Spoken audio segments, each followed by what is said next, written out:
Muita gente tem medo de monstro, de alienígena ou de fantasma. Mas sabe o que dá ainda mais medo? Outras pessoas. Muito bem-vindos ao Especialistas em Apocalipse, o seu guia para o fim do mundo. Eu sou o Michel Arouca e eu estou aqui hoje com meu parceiro distópico, Arthur Eloy. Olá, olá, senhoras e senhores. É sempre bom a gente estar aqui, principalmente para falar de desgraça, pra gente imaginar caos, todas essas coisas boas, assim, que a gente adora discutir numa quinta-feira, né? Só delícia. Só delícia. Mas falando em parceria, como você bem me apresentou, né? Sim. É bom lembrar que o Especialistas em Apocalipse é uma parceria entre MC e Sky. Com a Sky, você e a sua família têm o melhor da programação. E Sky, a gente se diverte junto. E nesse episódio, a gente vai discutir aquelas obras de horror e ficção científica que abraçam o caos urbano, né? Com um governo totalitário, com as pessoas se voltando umas contra as outras. Hoje a gente vai provar que, às vezes, nós mesmos somos o motivo pro fim do mundo. Olha, e você falou, me veio várias obras em mente, então acho que esse é um assunto que tem pano pra manga. Tem pano pra manga, assim, na real eu já defino que esse caos urbano é o tema da segunda temporada dos Especialistas, né? Porque a gente vai tocar, assim, em todos os episódios, a gente já tá falando desde o Drácula, né? O medo do outro. Pois né? é. Então, tem aí uma coisa que tá rolando desde o começo dessa temporada. A gente falou de vampiro, a gente falou de ET, a gente falou de apocalipse nuclear, mas a gente tá sempre batendo nessa tecla. Bom, e esse medo costuma aparecer bastante no terror, através até de metáforas, tipo o vampiro que simboliza o pavor de estrangeiros ou invasão alienígena, que na real representa aquela ameaça comunista. A gente tá sempre tentando decifrar, né, o que realmente significa. O Stephen King, ele tem um livro muito bom que chama Dança Macabra, Sim. que é basicamente o Stephen King falando sobre terror, que, né, sempre é maravilhoso. Ele pega ali, ele fala, vou destrinchar terror dos anos 50 até os anos 80, e ele sempre caracteriza, assim, o terror, ele funciona sempre em dois níveis, né, você tem aquele nível superior, que é o grotesco, né, que é aquela coisa que mexe, assim, com seu estômago, você fala, Uma coisa visceral. visceral, nojenta, mas aí por baixo você tem o horror que tá te pegando no subconsciente. Você não sabe o que tá te assustando, mas tá te deixando ali tenso. Então é por isso que a gente sempre tem esse carinho aí de decifrar metáforas, né? De falar o que isso realmente simboliza. O Stephen King, né? Bom, esse grande autor, né? Ele vem aí de uma grande tradição, né?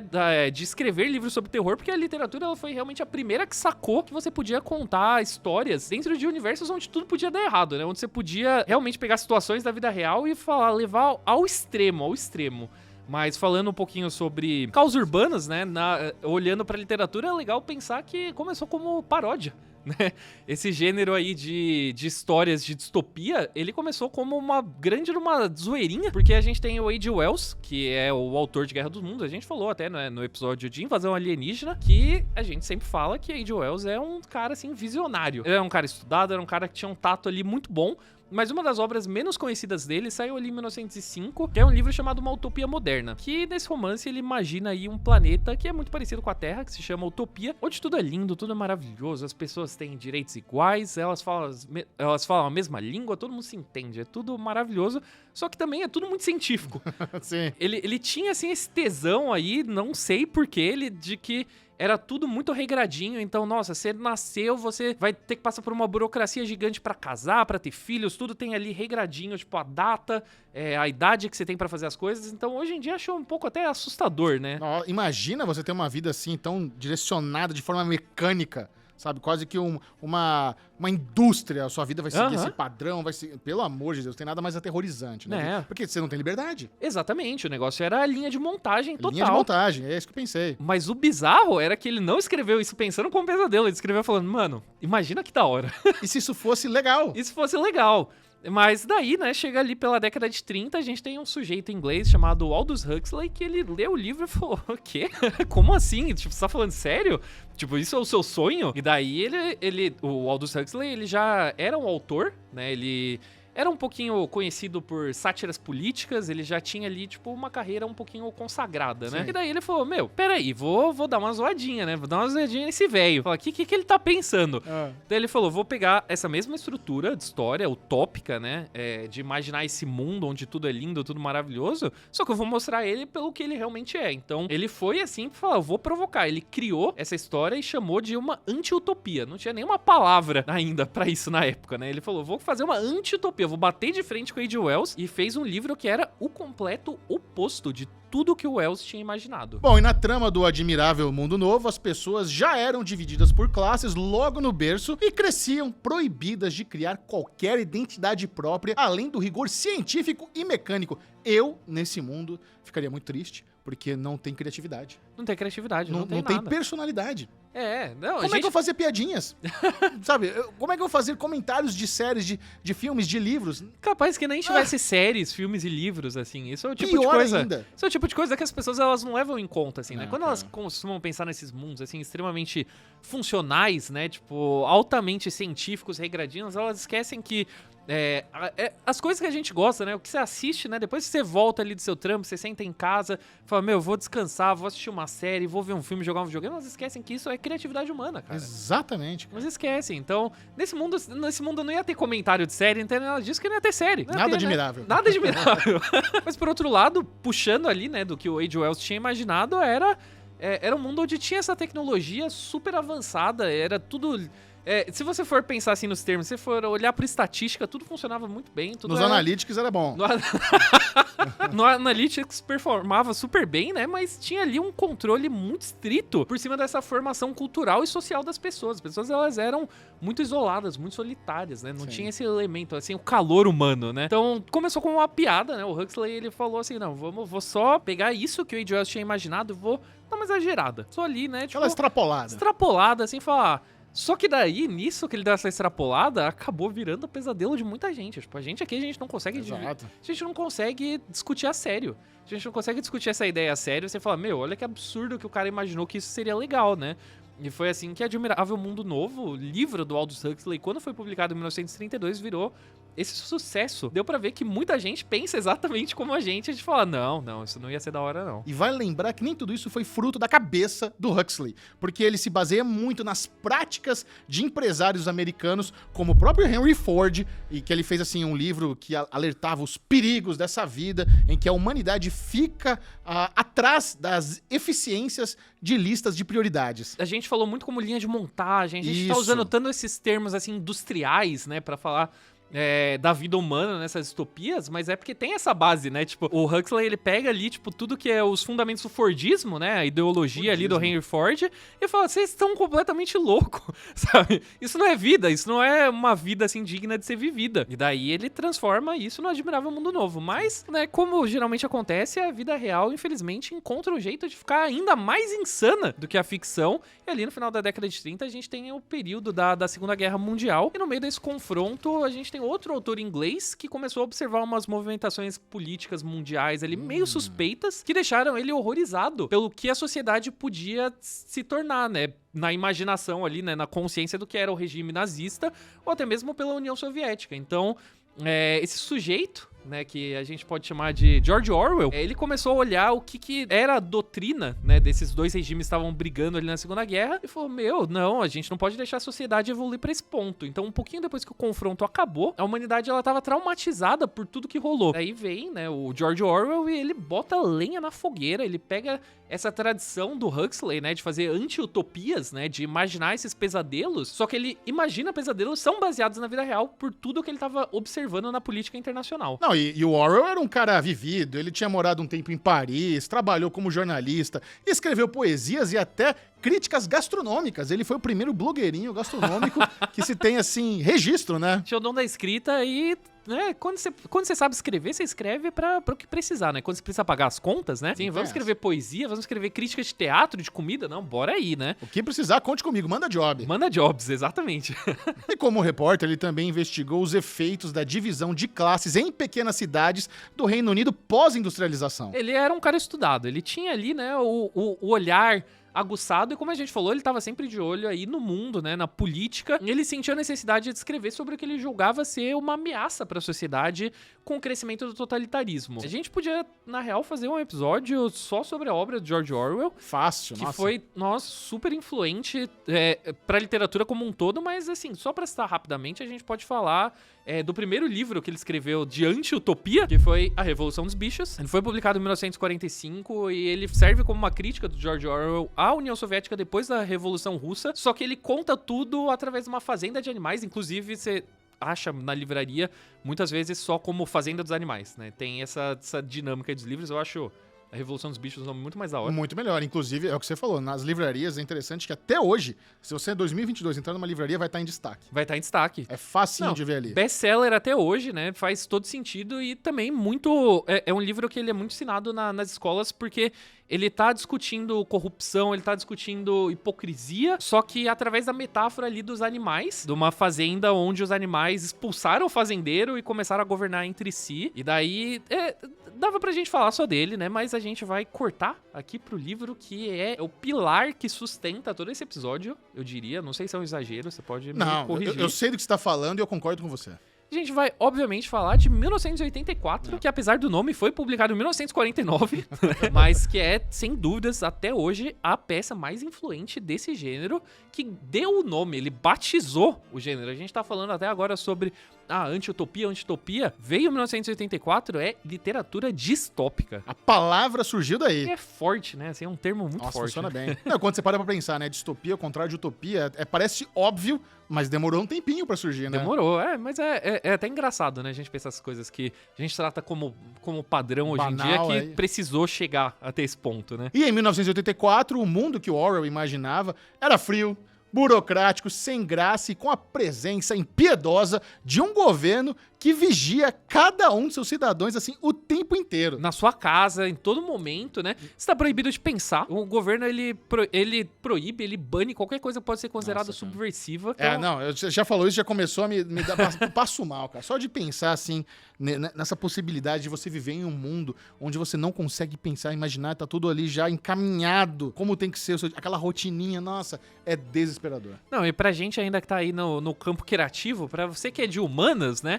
Eu acho que ele pega, assim, muito mais pesado esse tipo de história distópica, né? É realmente uma versão triste da Inglaterra que o George Orwell imagina. Existe televisão, pelo menos nesse mundo, né? Mas não é tão bom. Não é tão boa a televisão nesse mundo. Não tem as séries indicadas ao Emmy. Não tem os reality show bagaceiro. Não tem os reality show bagaceiro. Ali a TV, ela é ferramenta do governo pra te manter, assim, constantemente alienado. Você tá sempre ali colado na TV. É o máximo de distração que você tem, só que você acha que você está se distraindo. Na verdade, você tá ali consumindo a propaganda ali do governo sendo manipulado. Exatamente, pra você poder aceitar essa realidade triste, né? A trama acompanha a jornada de um homem que se torna alvo do governo ao ser um dos poucos que se atreve a questionar a autoridade. Eu me identifico com esse homem, cara. Aliás, exatamente. Uma coisa interessante, né? O reality show Big Brother, uma curiosidade, ele vem inspirado em 1984, puxando o nome e o conceito do sistema de monitoramento opressivo que era o Big Brother. É estranho, né? É estranho você pensar nessa associação, assim. Eu acho que muita gente, quando descobre 1984 na escola, que é também, né, muito ensinado nas escolas, caramba. Quando vê essa associação, fala, interessante. Meio estranho, né? Coitado, George Orwell, assim, se revirando no túmulo. Será? Tipo... Será que ele ficaria ofendido de ver sua obra sendo adaptada para um reality show tão popular no mundo inteiro? Ficaria, não, com certeza. Pô, ele ficaria orgulhoso? Não, ele definitivamente ficaria perturbado. Acho que você desse ali, sei lá, o pay-per-view, assim, do Big Brother na mão do Orwell e fala, não, por quê? Não, mas não pelo conteúdo, mas mais pela forma como foi usado. Ele não ia assistir, mas só de saber que ele existe, a forma... Eu não sei, eu fico em dúvida, hein? Putz, eu acho que ele ia ficar mal. Você tem certeza absoluta? Eu acho que ele ia ficar triste, cara. Eu acho que no mínimo ele ia achar irônico. Eu acho que na real a gente precisava de um episódio de Doctor Who, assim, onde o Doctor volta e mostra, assim, porque tem um que ele faz isso com o Van Gogh, né? Que o Van Gogh, que é cena linda, o Van Gogh na exposição, assim, vendo as obras de arte. A gente tem que fazer um episódio agora, onde ele traz o Orwell de volta e senta, assim, na frente da TV e fala, assiste. Olha que temos Só aqui. pra ver, assim, meu Deus... Tipo, o Orwell em crise, fala, meu Deus. Até onde vai a sua fé? Até onde vai? Fala, não entendi nada, eles não entenderam nada da minha obra, por quê?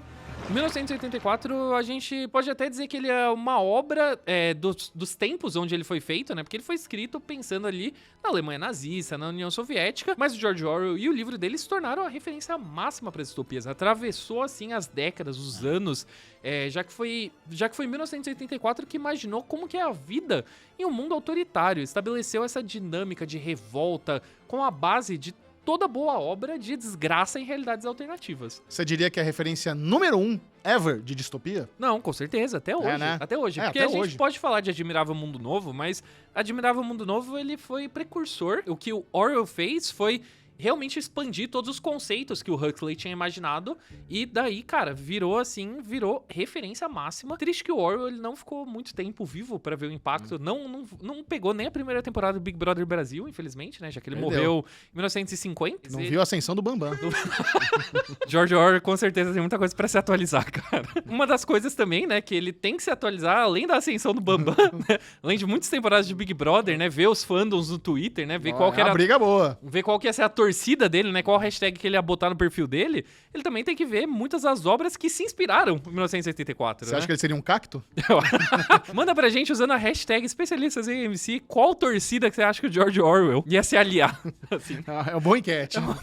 Fica aí no ar. Fica aí no ar. Envolve criatividade. A gente tá falando aqui que é uma coisa que a gente gosta, então chamamos a audiência. Esse é o tipo de enquete que você não teria numa distopia. Assim. Jamais. Então, você pode ver, assim, os benefícios, assim, numa sociedade livre. Assim. E em 1953, outro livro, assim, fundamental da literatura distópica surgiu, que é o Fahrenheit 451, cara. O Ray Bradbury, ele é um cara que ele vai sempre aparecer nos especialistas, principalmente ao ritmo que a gente vai expandindo o nosso escopo aqui, além dos zumbis, para olhar todo o terror, toda a ficção científica. A gente sempre vai bater nesse nome, que é um dos nomes, assim, mais importantes da literatura de ficção científica, e não só da literatura, porque ele era um cara que gostava muito de cinema, gostava muito de televisão, mas olhando para o trabalho dele na literatura, ele imaginou em Fahrenheit 451 um mundo onde os livros são considerados perigosos, mas tão perigosas que o governo ele não só quer proibir, ele vai lá, ele cria ali todo um batalhão de bombeiros, o que, né, um pouquinho irônico, assim, a ironia faz parte da história, assim. Ironicamente triste, onde ele tem aí toda uma brigada ali de bombeiros que queimam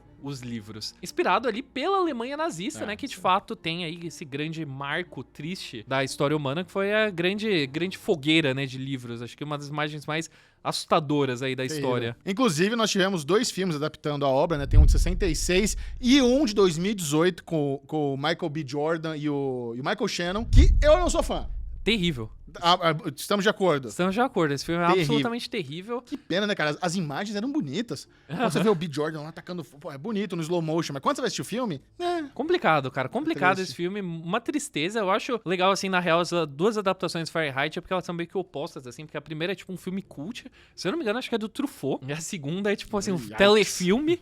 Telefilme, assim, tipo... com redes sociais e tal. Bizarríssimo. Desnecessário. Não assista. Mas um pouquinho depois ali do Fahrenheit 451, um pouquinho depois que foi publicado, ali nos anos 80, a gente tem outro tipo de distopia, mas ainda também construindo em cima, né, do que o George Orwell tinha estabelecido em 1984, que foi imaginado por uma autora chamada Margaret Atwood. Esse nome hoje em dia está já em alta. A gente tem aí, né, foi lançado ao imaginário popular porque lá nos anos 80 ela criou uma distopia que foi inspirada pelos piores pesadelos da luta feminista que tava em alta ali na época, né, que tava batendo muito forte, que foi o Conto da Aia, que imagina um mundo onde as mulheres elas não têm direito algum, onde elas são basicamente forçadas a serem escravas reprodutivas dos homens. Eu sou muito fã do livro, eu sou muito fã da série. A série vai acabar, inclusive, tá chegando ao fim.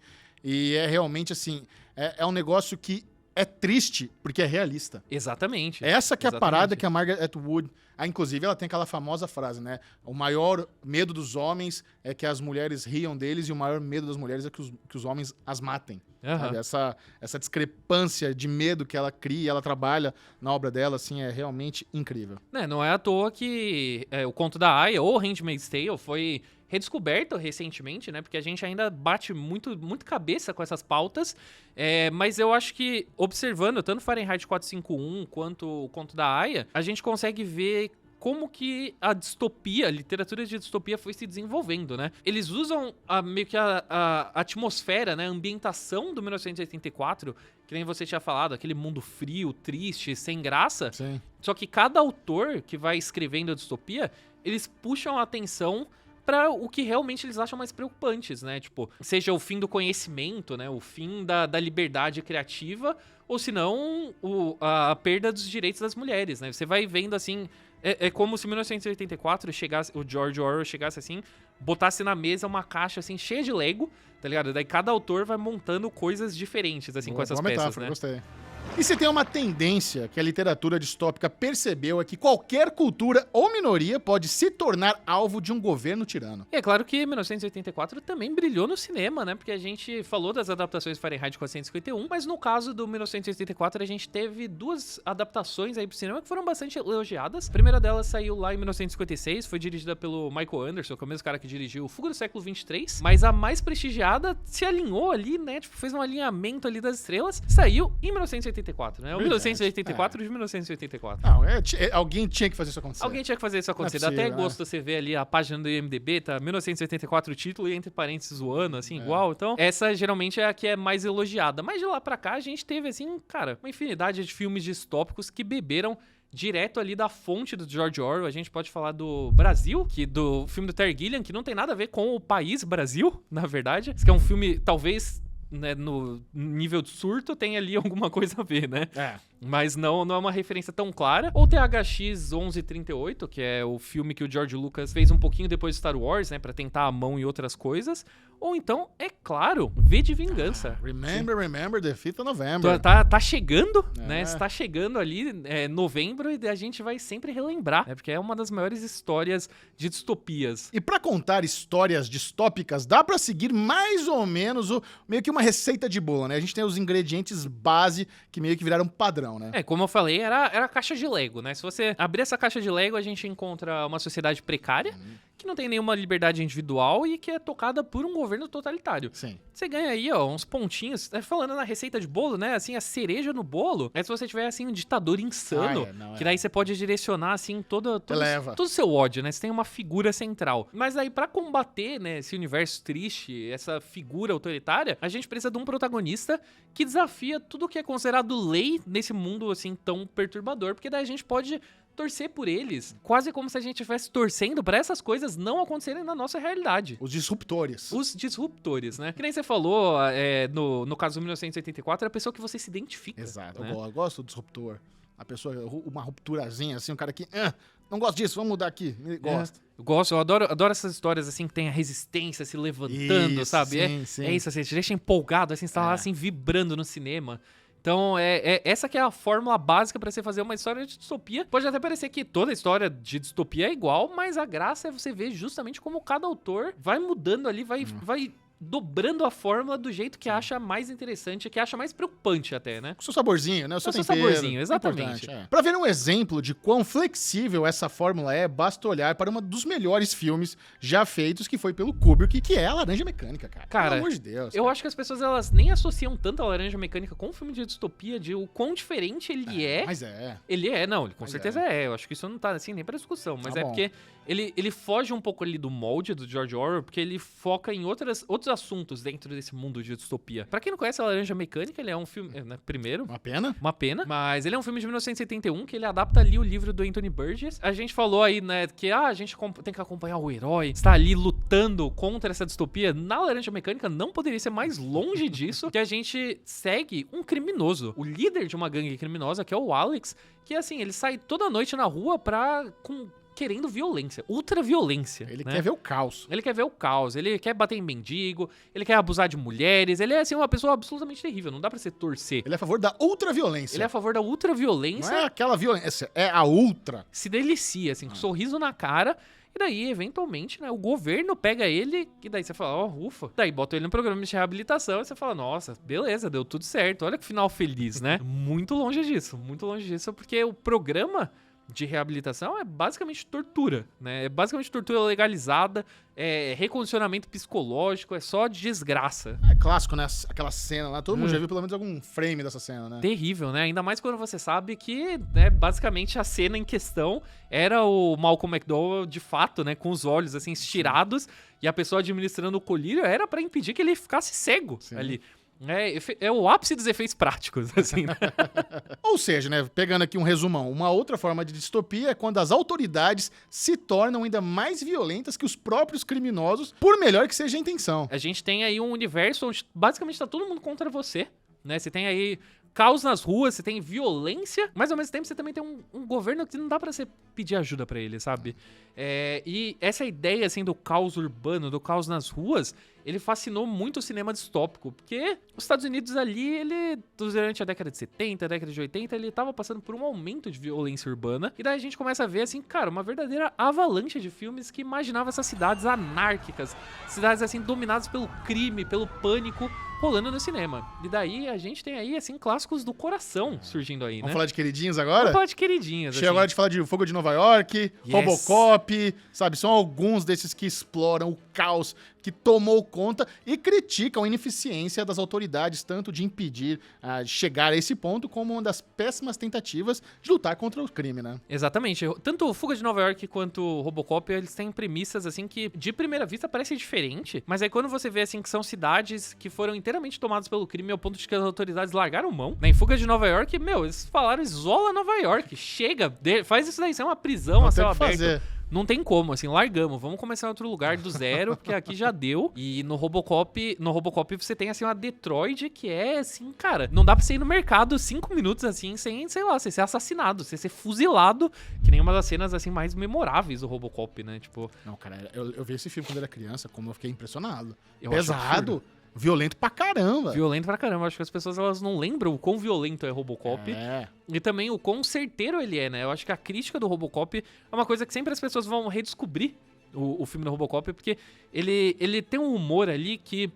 Quando você assiste quando você é pequeno, acho que passa meio batido. Pode ser. Porque você gosta... Porque ele é praticamente um filme de herói, né? Você tem ali o herói, né? Filme o Robocop, ação. sabe? Ação e tal. Ele é bombástico. Daí na hora que você vai ver o que ele realmente tá querendo dizer, você fala, caramba, velho, esse filme na real ele é muito inteligente. Tem umas camadas ali bem boas mesmo. E Fuga de Nova York é perfeito, né? É maravilhoso. Não tem o que falar. John Carpenter nunca erra. Mas vamos voltar um pouquinho pra literatura, porque nos livros surgiu uma questão muito pontual. E se a vida numa distopia é ruim para todo mundo, por que raios essas pessoas não se unem para combater esses governos terríveis? A gente se identifica com as pessoas que são as disruptoras nessas histórias, mas a gente vai pensando, meu Deus, assim, por que todo mundo não se junta pra bater de frente?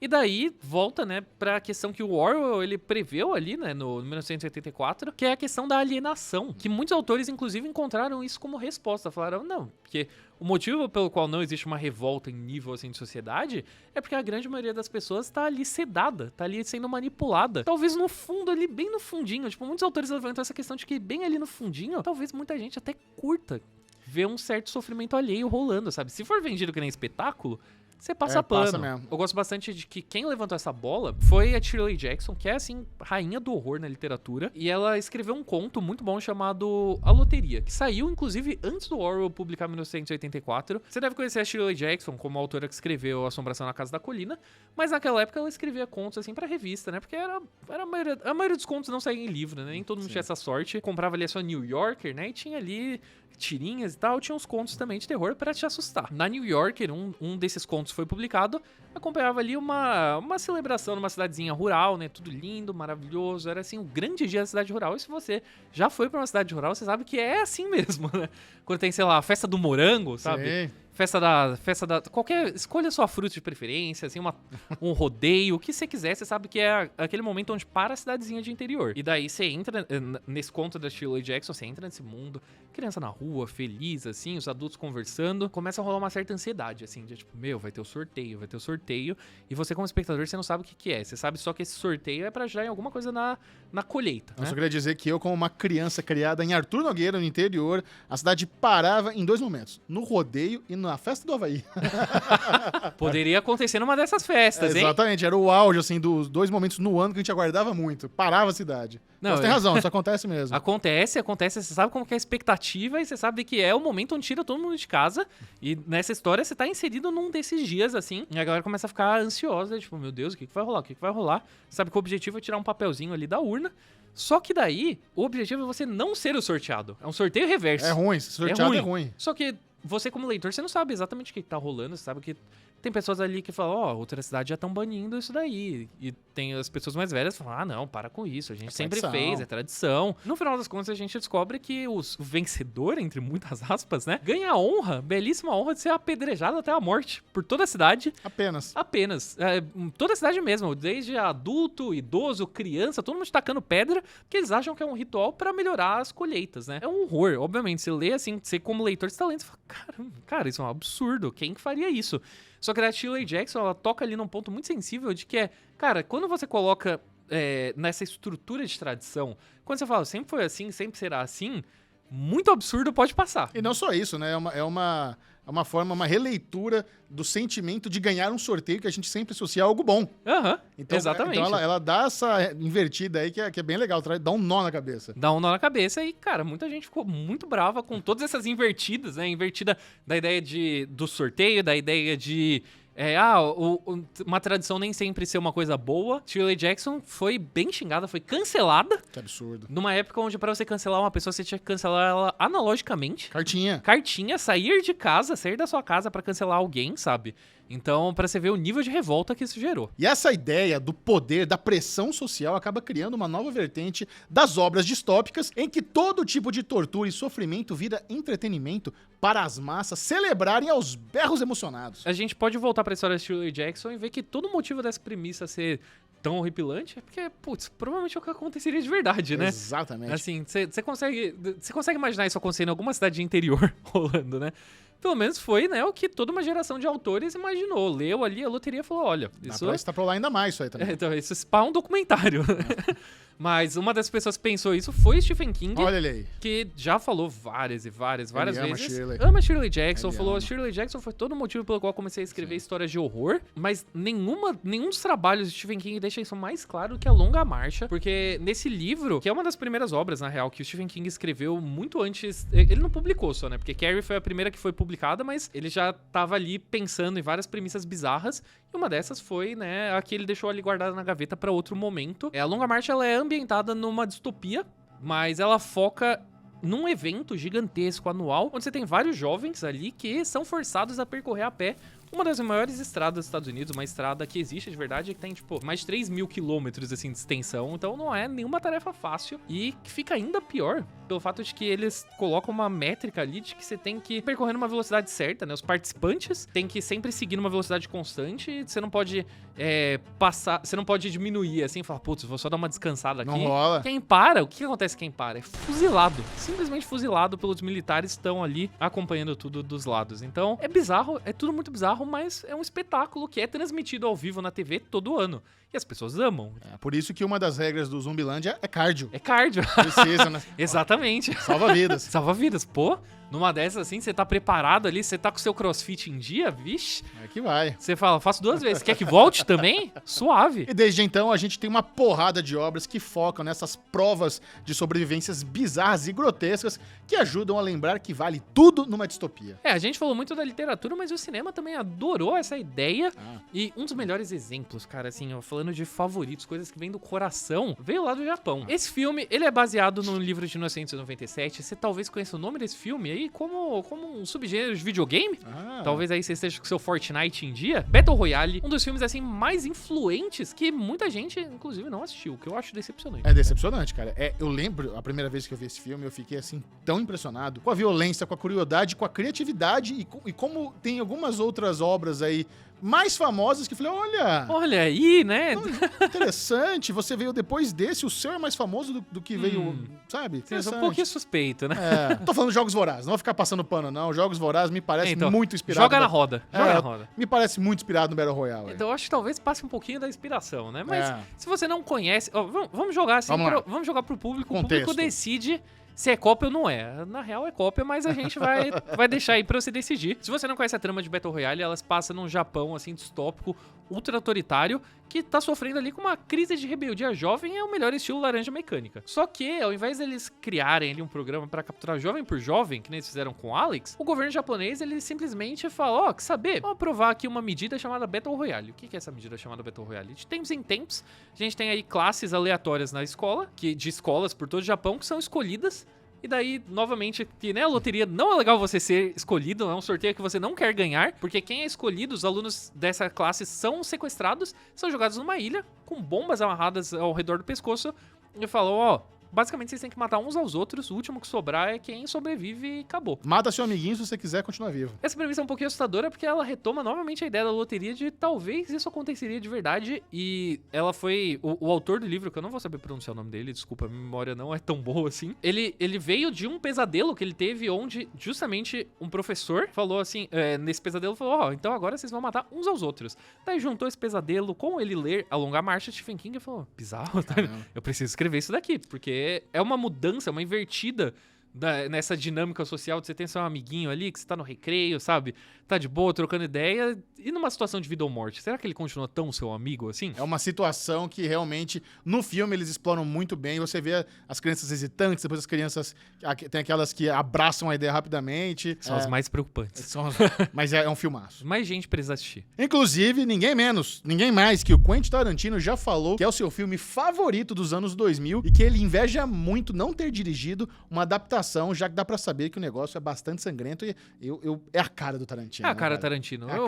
Um dia eu gostaria de ver como que seria o Battle Royale. Nossa, do eu queria Tarantino. muito ver. Mas o Tarantino, obviamente, né, a gente conhece ele como esse diretor sangrento, né, mas além do sangue, dá pra ver ali que tem o apelo do Battle Royale, que é justamente você apontar o desespero que você viver numa distopia, né, porque, cara... quando você tá numa situação de vida ou morte, não existe aliança, não existe amizades. Você falou, né, que os alunos, alguns são restantes, mas, assim, alguns até tentam se juntar em grupos pra sobreviver, mas ainda assim a ideia de você não conseguir confiar seu amiguinho, seu coleguinha, é muito aterrorizante, né? Demais, cara. Mas agora acho que a gente precisa falar desse grande elefante branco no meio da sala, que é Jogos Vorazes. Eu gosto dos livros, eu li os livros, eu gosto dos filmes, mas, assim, é inegável essa, como você mesmo falou, né, talvez mais que inspiração, que acabou chegando lá em Hollywood, bombou. Não há dúvida que muito mais pessoas assistiram Jogos Vorazes do que assistiram Battle Royale, né? É triste, mas eu vou dizer assim que eu acho que os dois filmes são competentes. Eu acho que as duas obras têm muito seu mérito. Tem ali uma questão meio feia de que Jogos Vorazes realmente copia, mas não faz igual, sabe? Sim, fez exatamente isso. Copiou o dever do amiguinho, botou as próprias palavras ali. Mudou o enunciado. Mudou o enunciado, mas eu acho que nessas pequenas mudanças criou-se também algo interessante, porque o Battle Royale, ele foca muito na dinâmica da prova, da sobrevivência ali. Os Jogos Vorazes, ele vai um pouquinho mais além, ele cria um universo, né, que é um pouquinho mais rico, né? Um mundo. Inclusive, eu preciso reassistir Jogos Vorazes. Agora eu precisava fazer uma maratona pra preparar, porque vai ter um filme novo. Vai ter mais um. Inclusive, vai ter um prequel. Então daí, acho que vai voltar aí essa questão toda da cópia. Foi cópia ou não foi? Na real, foi cópia mesmo.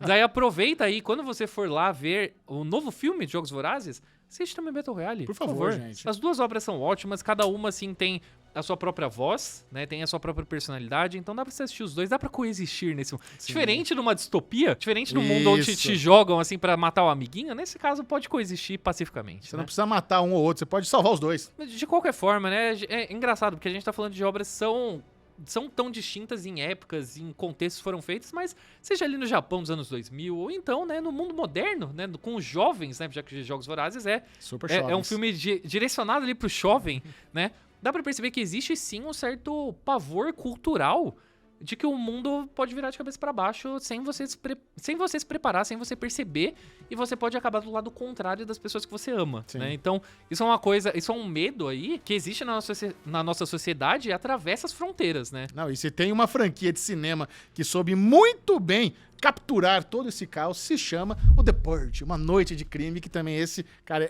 tá no meu coração. Eu sei que, assim, tem muitos filmes que não são tão bons. Eu gosto muito do primeiro, mas a franquia, no total, não sou muito fã da série, mas você curte a série, né? Eu adoro a série. Você curte a série. Mas a premissa é tão boa, cara. Eu adoro The Purge. The Purge é uma franquia, assim, que eu adoro, mas eu acho que realisticamente não tem nada bom nela. Ah, não.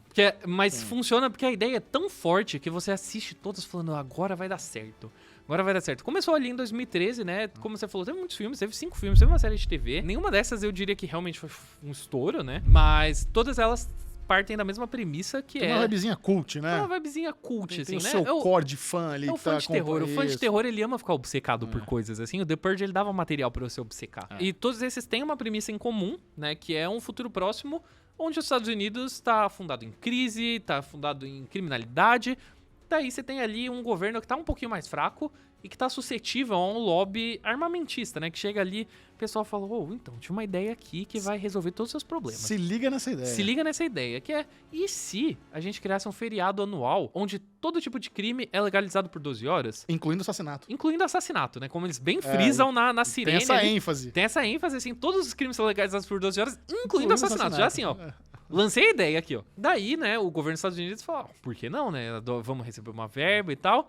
Porque tem um argumento por trás ali, né? Que é a válvula de escape. A criminalidade pode cair se as pessoas elas souberem que tem um dia que não tem consequência, onde tá tudo liberado pra você botar pra fora. Ainda mais, vamos levar em conta que americano ele é um povo triste porque ele não tem feriado.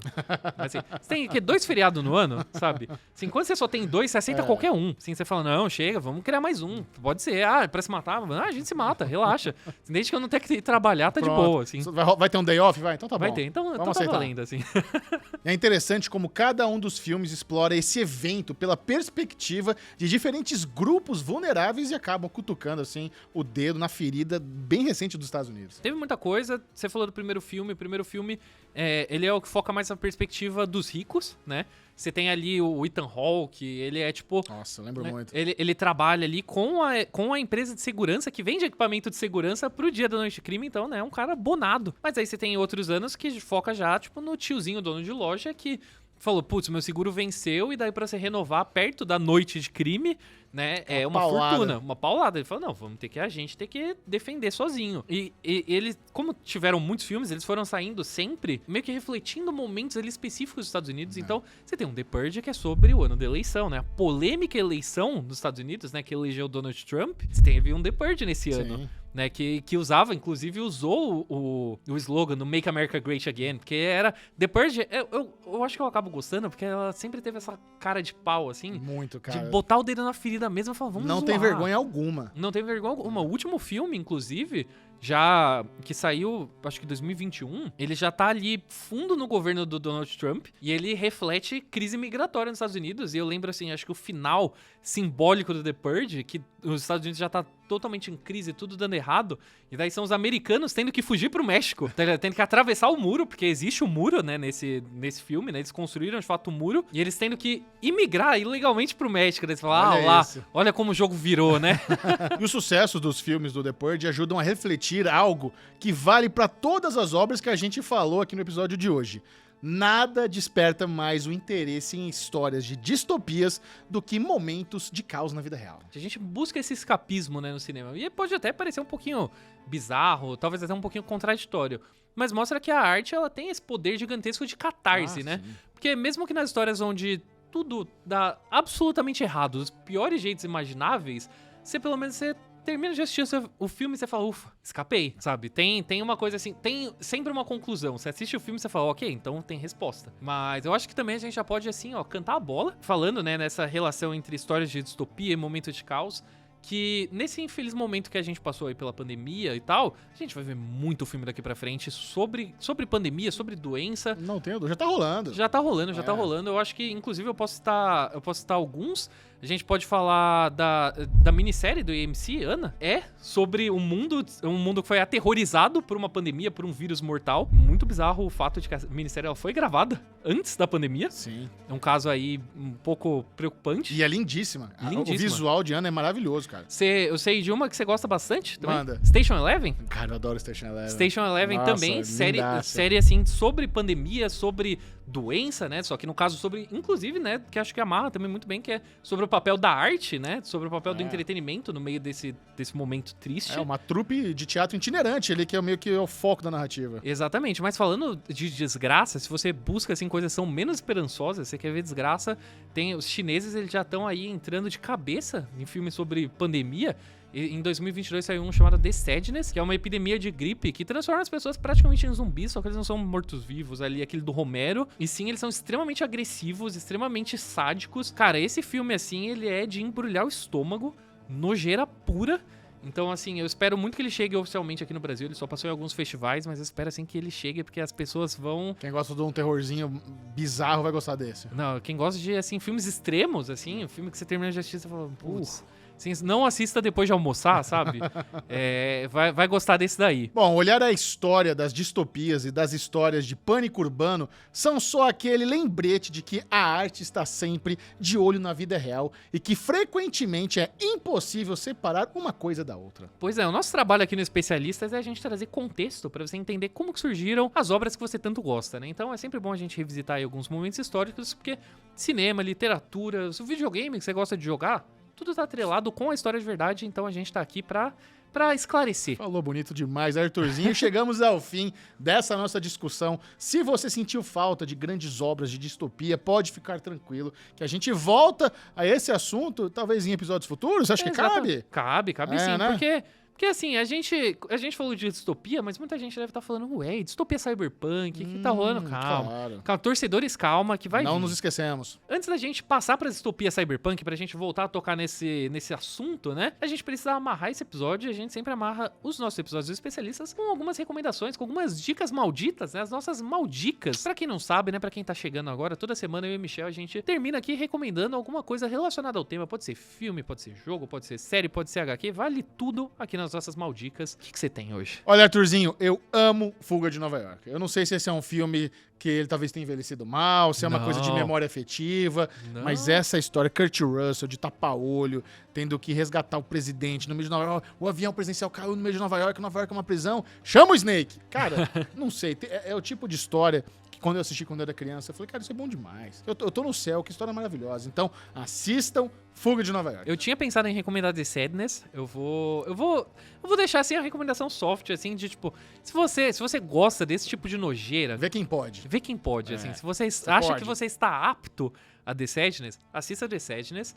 Porque ele é um filme, assim, transformador, mas eu vou ter que reforçar, porque Fuga de Nova York eu amo muito. Eu sou muito fã de John Carpenter, assim, pra mim, um diretor que nunca errou. Inclusive, o trailer do Fuga de Nova York é muito focado em ser um filme do John Carpenter. Não é o novo filme do Kurt Russell, não tem essa. É um filme dirigido pelo John Carpenter, cara. Eu lembro muito do trailer original. Eu lembro que, antes da gravação, né, a gente tava conversando aqui, você trouxe essa questão do trailer, você falou, nossa, mas o que ele já tinha feito nessa época, assim? O quê? E daí só, você vê, assim, que o John Carpenter, ele teve uma sequência, assim, maravilhosa, porque ele tinha feito...